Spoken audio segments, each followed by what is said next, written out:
നമസ്കാരം. നൈന ക്രിയേഷൻസിൽ ഇന്നൊരു ടേബിൾ മാറ്റാണ് ഉണ്ടാക്കാൻ പോണത്. അപ്പോൾ അതെങ്ങനെയാണ് ഉണ്ടാക്കണേന്ന് നോക്കാം. അതിന് വേണ്ടിയിട്ട് 8.5 ഇഞ്ചിൻ്റെ സ്ക്വയർ പീസ് തുണി 2 വേണം. പിന്നെ തയ്ക്കുമ്പോൾ വന്ന ബാക്കി തുണികൾ ചെറിയ പീസാക്കിയിട്ട് അതിൻ്റെ മുകളിൽ വെച്ച് തയ്ച്ചിട്ടാണ് ഇത് ഉണ്ടാക്കിയിട്ടുള്ളത്. അപ്പോൾ ഇതെങ്ങനെയാണ് ഉണ്ടാക്കണേന്ന് നോക്കാം. ഇപ്പോൾ ഞാനിവിടെ 8.5 ഇഞ്ചിൻ്റെ 2 സ്ക്വയർ പീസാണ് എടുത്തിട്ടുള്ളത്. സ്ക്വയർ എന്ന് പറയുമ്പോൾ അറിയാമല്ലോ, അതിൻ്റെ 4 ഭാഗവും 8.5 ഇഞ്ചാണ്. അതിൽ ഒരു പീസ് ഇതേപോലെ മടക്കുക, പിന്നെ ഒന്നും കൂടി മടക്കുക, എന്നിട്ട് നടുഭാഗം അടയാളപ്പെടുത്തുക. ഈ തുണിയിൽ ഇതേപോലെ ക്രോസായിട്ട് വരച്ചു കൊടുക്കാം. ഈ മൂലയിൽ നിന്ന് ഇവിടേക്കും ആ മൂലയിൽ നിന്ന് അങ്ങനെ ഇതുപോലെ ക്രോസായിട്ട് വരച്ചു കൊടുക്കാം. എന്നിട്ട് നമുക്ക് ഇഷ്ടമുള്ള തുണി ഇതേപോലെ പീസാക്കിയത് വെച്ച് തയ്ച്ച് പിടിപ്പിക്കാം. ഇനി ഈ സ്ക്വയർ പീസിൻ്റെ 4 ഭാഗത്തും 1/2 ഇഞ്ച് വീതം തയ്യൽ തുമ്പ് വിട്ടതിന് ശേഷം ഈ പിങ്ക് കളർ ലൈൻ ഉണ്ടല്ലോ, അതിൻ്റെ ഉൾഭാഗത്ത് നമുക്ക് ഇഷ്ടമുള്ള കളറ് തുണികൾ നമുക്ക് തയ്ച്ച് പിടിപ്പിക്കാം. അപ്പോൾ ഇത് 2 ഇഞ്ച് നീളത്തിലുള്ള പീസുകളായിട്ട് മുറിച്ചെടുത്താൽ മതി. വീതി 1 ഇഞ്ചോ അല്ലെങ്കിൽ 1.5 ഇഞ്ചോ ആയിക്കോട്ടെ. അപ്പോൾ ഈ 1/2 ഇഞ്ച് നമ്മൾ തയ്യൽ തുമ്പിന് വേണ്ടി വിട്ടതും പിന്നെ നടുവിൽ പിങ്ക് കളറിലൊരു ലൈൻ വരച്ചിട്ടുണ്ടായിരുന്നല്ലോ, ആ 2 ലൈനും കൂടി ചേരണ ആ മൂല ഭാഗത്തുനിന്ന് ഇതേപോലെ അങ്ങനെ ലൈനായിട്ട് തുണികൾ വെച്ച് തയ്ച്ചു കൊടുക്കാം.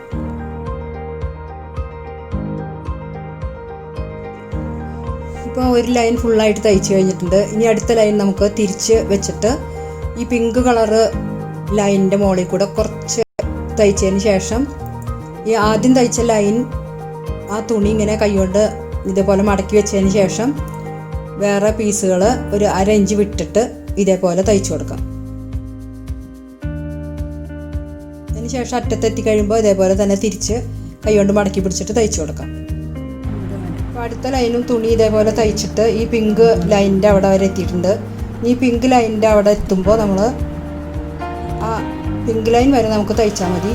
അപ്പോൾ ഇവിടെ തയ്ക്കുന്ന സമയത്ത് ശ്രദ്ധിക്കേണ്ടത് എന്താ വെച്ചാൽ, ആദ്യം തയ്ച്ചിട്ടുള്ള ആ ലൈനിലത്തെ തുണി ഇതേപോലെ കൈകൊണ്ട് മടക്കി പിടിച്ചതിന് ശേഷം വേണം 1/2 ഇഞ്ച് നീങ്ങിയിട്ടാണ് അടുത്ത ലൈൻ വെച്ച് പിടിപ്പിക്കേണ്ടത്. ഇനി ഈ പിങ്ക് ലൈൻ വരെ നമുക്കിത് തയ്ച്ചു കൊടുക്കാം. ഇപ്പോൾ ഇത് ഒരു ഭാഗം ഫുള്ളായിട്ട് നമ്മൾ തയ്ച്ചിട്ടുണ്ട്. ഇത് ഇപ്പോൾ ഒരു ലൈൻ അവിടെ നിന്ന് തയ്ച്ചു, തിരിച്ചങ്ങോട്ട് പോയി, പിന്നെ തിരിച്ച് വന്ന് അങ്ങനെ തയ്ച്ചിട്ടാണ് ഇത് ഒരു ഭാഗത്ത് ഫുള്ളായിട്ട് തയ്ച്ച് പിടിപ്പിച്ചിട്ടുണ്ട്. ആ നടുവിലത്തെ പോയിൻ്റ് വരെ നമ്മൾ ഒരു കളർ തയ്ച്ച് പിടിപ്പിച്ചു. ഇനി അപ്പുറത്തെ സൈഡിൽ അടുത്ത കളർ തയ്ക്കും. ഇനി അടുത്ത ഭാഗം തയ്ക്കാൻ തുടങ്ങുകയാണ്. അത് ഞാൻ നടുഭാഗത്തുനിന്ന് ആ പോയിൻ്റ് ഉണ്ടല്ലോ അവിടെ നിന്നാണ് തുടങ്ങുന്നത്. ഇതേപോലെ സെയിം കളർ തന്നെയാണ് ഓപ്പോസിറ്റ് സൈഡിൽ വെച്ച് കൊടുക്കുന്നത്.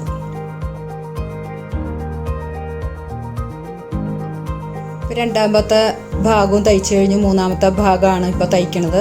ഇതേപോലെ ആദ്യം തയ്ച്ചിട്ടുള്ളത് 2 സൈഡിലേക്കും ഇങ്ങനെ വകഞ്ഞ് മാറ്റിയതിന് ശേഷം കൈകൊണ്ട് ഇങ്ങനെ പിടിച്ചിട്ട് തയ്ച്ചു കൊടുക്കണം. ആദ്യം തയ്ച്ചതിൻ്റെ കൂടെ കൂട്ടി തയ്ക്കരുത്.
നടുഭാഗത്തെ പോയിന്റ് വരെ നമുക്ക് ഈ കളർ തുണിയും കൂടി ഇതേപോലെ തയ്ച്ച് പിടിപ്പിക്കാം. ഈ ഭാഗം കൂടിയേ ബാക്കിയുള്ളൂ. അപ്പോൾ അടുത്ത കളർ വെച്ച് കൊടുക്കാൻ വേണ്ടിയിട്ട് ഇത് നടുഭാഗത്തു നിന്നാണ് തുടങ്ങണത്. കറക്റ്റ് നടുഭാഗത്ത് വെച്ചിട്ട് ആ പോയിന്റിൽ വെച്ചിട്ട് നന്നായിട്ട് മറ്റുള്ള കളറിനോടൊക്കെ ചേർത്ത് വെച്ചിട്ട് തയ്ച്ചു തുടങ്ങാം. അപ്പോൾ ആദ്യം തയ്ക്കുന്ന സമയത്ത് ഒന്ന് കെട്ടിട്ട് കൊടുക്കാം. ഒരു പ്രാവശ്യം മുമ്പിലേക്കും പുറകിലേക്കും ഒന്ന് തയ്ച്ചിട്ട് ഒന്ന് കെട്ടാക്കി കൊടുക്കാം. അതിന് ശേഷം മറ്റേ ഭാഗം തയ്ച്ച പോലെ തന്നെ ഇതേപോലെ ഫുള്ളായിട്ട് തയ്ച്ചെടുക്കാം. മുഴുവൻ പീസുകളും ഈ കളർ വെച്ചിട്ട് അവസാനം വരെ തയ്ച്ചതിന് ശേഷം കാണിക്കാം. ഈ കളറിൻ്റെ അവസാനത്തെ പീസും നമ്മൾ തയ്ച്ചു കഴിഞ്ഞു. ഇതേപോലെ ഒന്ന് മുമ്പിലേക്കും പുറകിലേക്കും ഒന്ന് ആക്കി കെട്ടിട്ടതിന് ശേഷം ഇത് അവസാനിപ്പിക്കാം.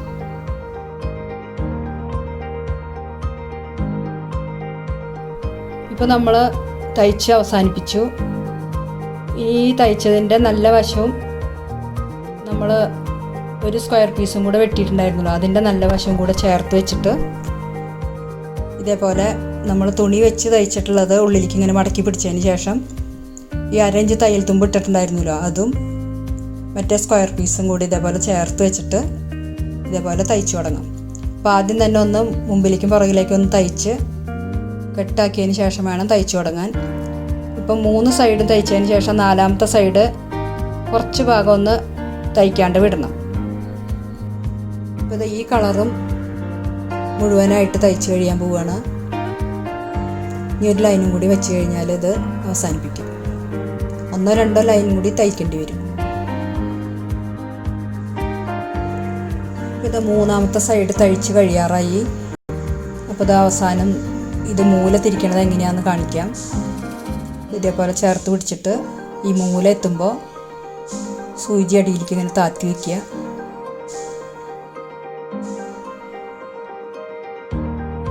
അതിനുശേഷം ഈ ഫൂട്ടൊന്ന് പൊക്കി വയ്ക്കണം. എന്നിട്ട് ഇതേപോലെ തിരിക്കുക. അതിനുശേഷം ഈ സൈഡിലുള്ള തുണിയൊക്കെ ഉള്ളിലേക്ക് മടക്കിയതിന് ശേഷം ഈ 1/2 ഇഞ്ച് തയ്യൽ തുമ്പ് വിട്ടിട്ടുണ്ടായിരുന്നല്ലോ, അത് പുറത്തേക്കാക്കിയിട്ട് 2 ഭാഗവും ചേർത്ത് വെച്ചിട്ട് ഇത് തയ്ച്ചു കൊടുക്കാം. ഇത് 4ാമത്തെ സൈഡാണ് ഇപ്പോൾ തയ്ക്കുന്നത്. 4ാമത്തെ സൈഡ് തയ്ക്കുന്ന സമയത്ത് ഒരു 3 ഇഞ്ചോളം തയ്ക്കാണ്ട് വിടണം. അപ്പോൾ ഒരു 3 ഇഞ്ച് ബാക്കി നിൽക്കുന്ന സമയത്ത് നമ്മളിത് ഈ തയ്യൽ ഒന്ന് കെട്ടിട്ടിട്ട് അവസാനിപ്പിക്കാം. ഈ 3 ഇഞ്ച് തയ്യൽ വിടുന്നത് എന്തിനാണെന്ന് വെച്ചാൽ ഇത് പുറത്തേക്ക് തിരിച്ചെടുക്കാൻ വേണ്ടിയിട്ടാണ്.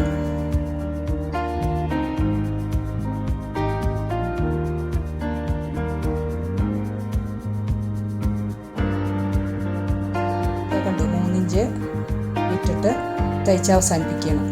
കെട്ടിട്ടിട്ട് അവസാനിപ്പിച്ചു. ഇത് തിരിച്ചെടുക്കാം. ഭാഗം പുറത്തേക്കാക്കാം.